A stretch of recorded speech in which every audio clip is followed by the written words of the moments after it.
All right, here we go. Monday, the 28th of April, 2025. A third of the year. Almost gone already. Flippin' heck. Bonkers, isn't it? Can you believe it? I can't believe it.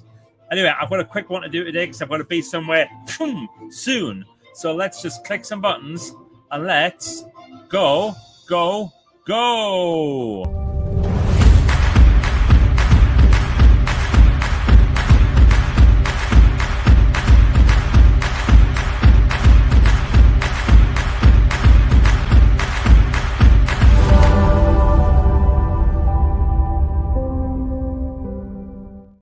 Okay, click this button.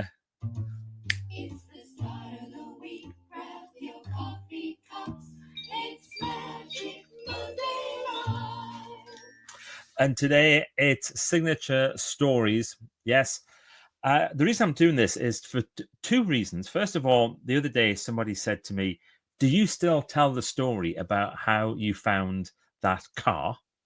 Which was interesting because I'd talked to some friends of mine who have a podcast about that very thing, because we were talking about synchronicity, or they were talking about synchronicity. So I sent them my story and then they read it out on the podcast.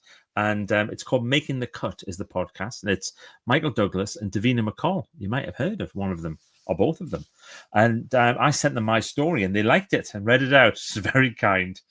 But also somebody the other day, this is really weird. This is a very funny one.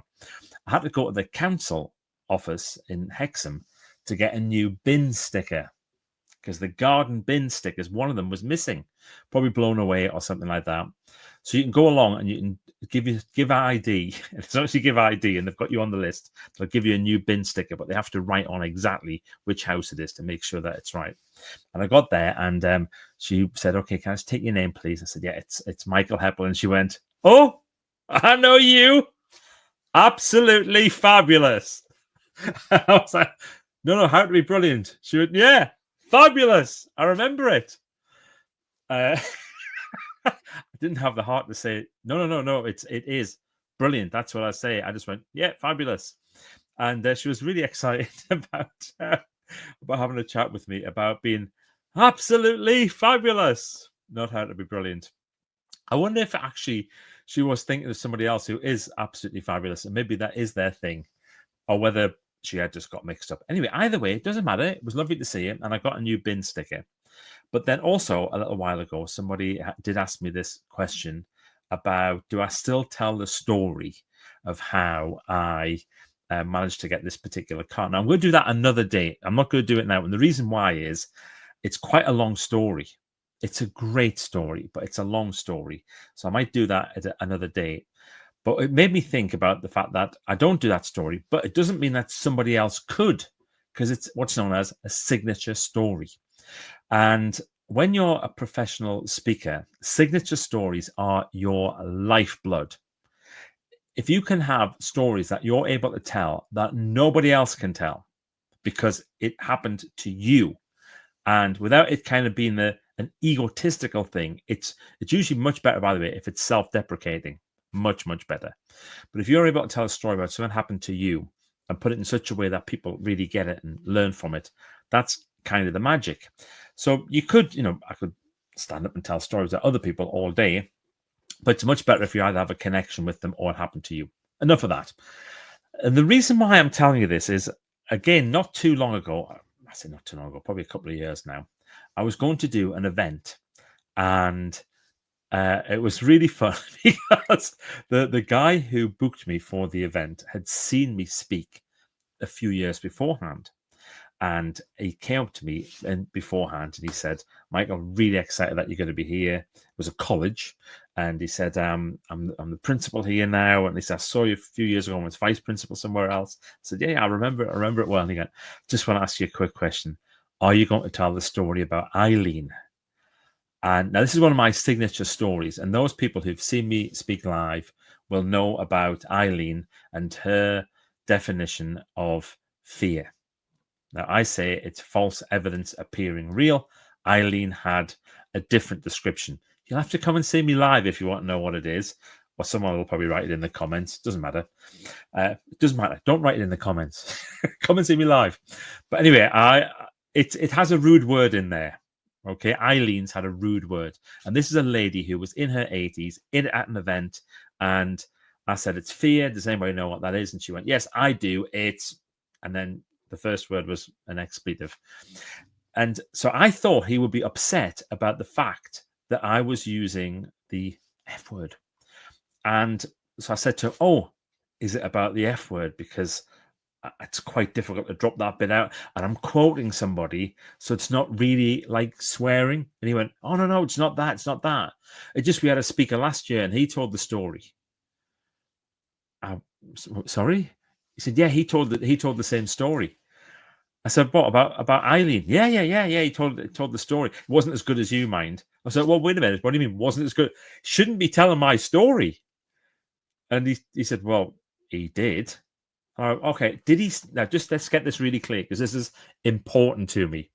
Did he say Michael Heppel tells this story and then went on to tell it? He went, "No, he just told the story as if it had happened to him." Shocker. Do I name the person? No, I'm not going to.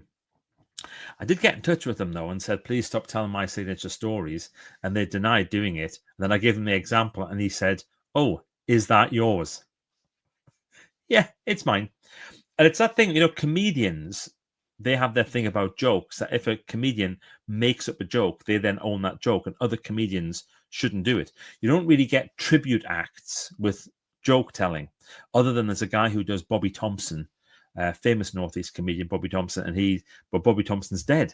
So he can do that. He can go along and he can repeat the Bobby Thompson stuff. People who can do other comedians, they can do it. That's up to them if they want to do that. But the point is that if you have a signature story, it's about you and can only be about you.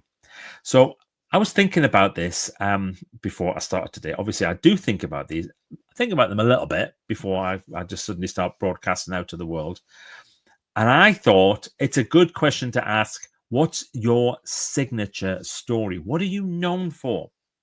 What's the story when people think about you? They go, "Oh, that's the person who." What have you done? What have you changed? What do you stand for? That's good questions, aren't they? They're good questions usually because hopefully they're making you think, "Oh, what do I stand for? What am I known for?" And if you're known for the right things, great.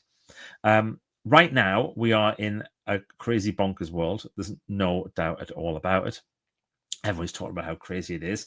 And some people have been known for just perhaps the wrong things, for being just loud and chaotic and causing lots of problems. And sometimes the people who are doing the right things, who are perhaps being a little bit quiet, aren't telling the story well enough. They aren't telling the story. They aren't getting the message out there.